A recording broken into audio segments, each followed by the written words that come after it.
Hello, നമസ്കാരം. ഞാൻ നിങ്ങളാരും ഇതുവരെ കേൾക്കാത്ത ഒരു അടിപൊളി പാട്ട് കൊണ്ടാണ് വന്നിരിക്കുന്നത്. എല്ലാവരും ഒന്നും കൂടി കൈയടിക്കാമോ?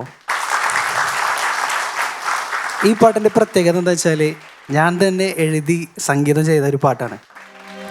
റെഡി, 1 2 3 4.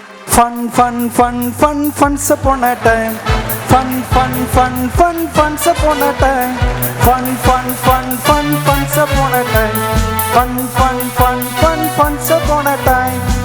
തൃശ്ശൂരുകാരനാ കൊള്ളന്നൂരുകാരനാ, എൻ്റെ പേര് മിഥുനാ, ഞാൻ വെറും പാവമാ. തൃശ്ശൂരുകാരനാ കൊള്ളന്നൂരുകാരനാ, എൻ്റെ പേര് മിഥുനാ, ഞാൻ വെറും പാവമാ.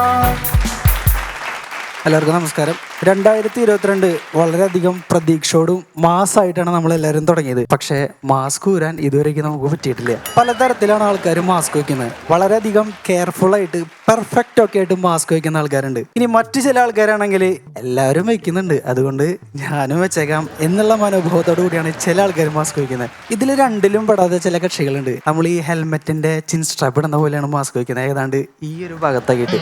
അവരോട് നമുക്കൊരു കാര്യം പറയാനുള്ളത് എന്താ വെച്ച് കഴിഞ്ഞാൽ, ഇപ്പം നമ്മൾ മാസ്ക് വയ്ക്കുകയാണെങ്കിൽ മുഖത്തിൻ്റെ ചെറിയൊരു ഭാഗം മാത്രമേ മൂടണ്ടുള്ളൂ. പക്ഷെ എന്തെങ്കിലും പണി കിട്ടിയ മുഖം മാത്രമല്ല, ശരീരം മൊത്തത്തിൽ മൂടേണ്ട ഒരു അവസ്ഥയാണ് കേട്ടോ. പണ്ടൊക്കെ ഏതെങ്കിലും ഒരു മാസ്ക് വയ്ക്കുക എന്നുള്ള മാത്രമേ ഉണ്ടായിരുന്നുള്ളൂ. പക്ഷെ ഇന്നാണെങ്കിൽ ഷർട്ടിന്, പാൻറ്റിന്, മുണ്ടിന്, ചുരിദാറിന്, സാരിക്ക് വരെ ഇണങ്ങിയിട്ടുള്ള ഒരേ ഡിസൈനുകളുള്ള മാസ്കുകളാണ് നമ്മളെല്ലാവരും വയ്ക്കുന്നത്. ഇനി ചില കല്യാണങ്ങൾക്കൊക്കെ പോയി കഴിഞ്ഞാൽ മുത്ത് പിടിപ്പിച്ച മാസ്ക് വരെ നമുക്ക് കാണാൻ പറ്റും. പക്ഷെ ഇതൊക്കെ ഇട്ട് വന്ന് നിൽക്കുമ്പോൾ നമ്മൾ ഈ തൃശ്ശൂർ പൂരത്തിന് ആന എഴുന്നള്ളി നിൽക്കുന്നതാണ് നമ്മുടെ സ്വന്തമായിട്ട് തോന്നുന്നത്. പക്ഷേ ഇതൊന്നുമല്ല സത്യം. ഈ മാസ്കിൻ്റെ ഒടുക്കത്തെ ടൈറ്റ് കാരണം കൊണ്ട് നമുക്കെല്ലാവർക്കും ഒരു കബീഷ് ലുക്കായിരിക്കും.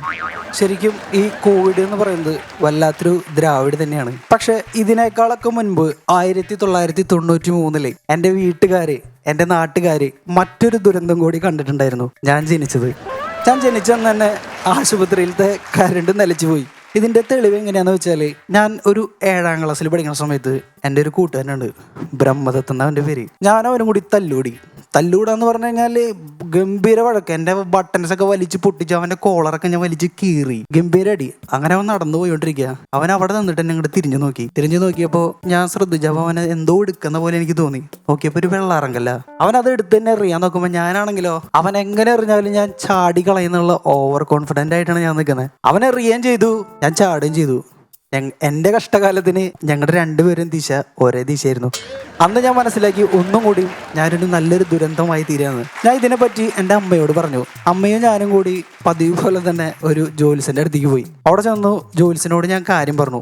ജോലിസരെ, എന്ത് ചെയ്താലും ഒരു പോസിറ്റീവായിട്ടുള്ള ഒരു റിസൾട്ട് എനിക്ക് കിട്ടുന്നില്ല ജീവിതത്തിൽ. ഇതാണ് എൻ്റെ ഏറ്റവും വലിയ പ്രശ്നം. പുള്ളിക്കാരൻ പതിവ് പോലെ തന്നെ DJ പരിപാടികൾ അങ്ങോട്ടാക്കും അങ്ങനെയുള്ള DJ പരിപാടികൾക്ക് ശേഷം പുള്ളിക്കാരൻ പറഞ്ഞു, 25 വയസ്സ് വരെ നിനക്ക് വളരെ പ്രശ്നം എന്ന് പറഞ്ഞാൽ കണ്ടക ശരിയാണ്. പക്ഷെ 25 വയസ്സിന് ശേഷം നിനക്ക് അടിപൊളിയാണ്. ചുറ്റിനും എല്ലാ കാര്യങ്ങൾക്കും ആൾക്കാരുണ്ടാവും.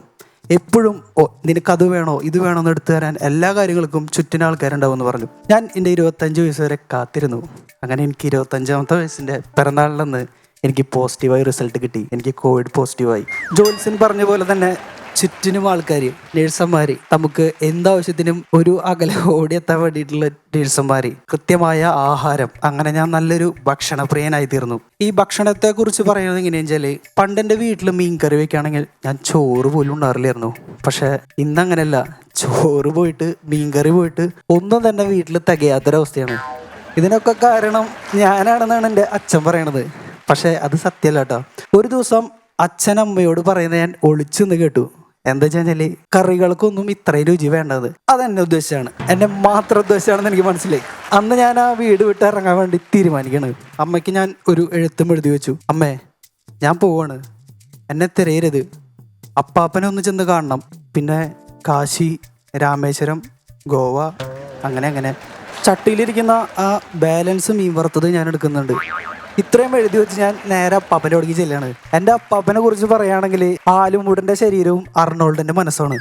ഞാൻ അവിടെ ചെന്നതും ജനസ്വാഗരം. എന്താ വെച്ചാൽ അപ്പാപ്പൻ്റെ കാലങ്ങളായിട്ടുള്ള ഹനുമാന്റെ തുള്ളൽ എന്ന് അവിടെ നടക്കാൻ പോവാണ്. ഞാൻ അപ്പാപ്പൻ്റെ എൻട്രിക്ക് ഏകദേശം നമ്മുടെ ഈ നരസിംഹ സിനിമയിൽ നമ്മുടെ ഇന്ദുചൂടന്റെ എൻട്രിക്ക് വേണ്ടി വെയിറ്റ് ചെയ്തിരിക്കണ പോലെ ഞാൻ അപ്പാപ്പന്റെ എൻട്രിക്ക് വേണ്ടി വെയിറ്റ് ചെയ്തു. ഒടുവിൽ അപ്പാപ്പന്റെ അടുത്തേക്ക് വന്നു.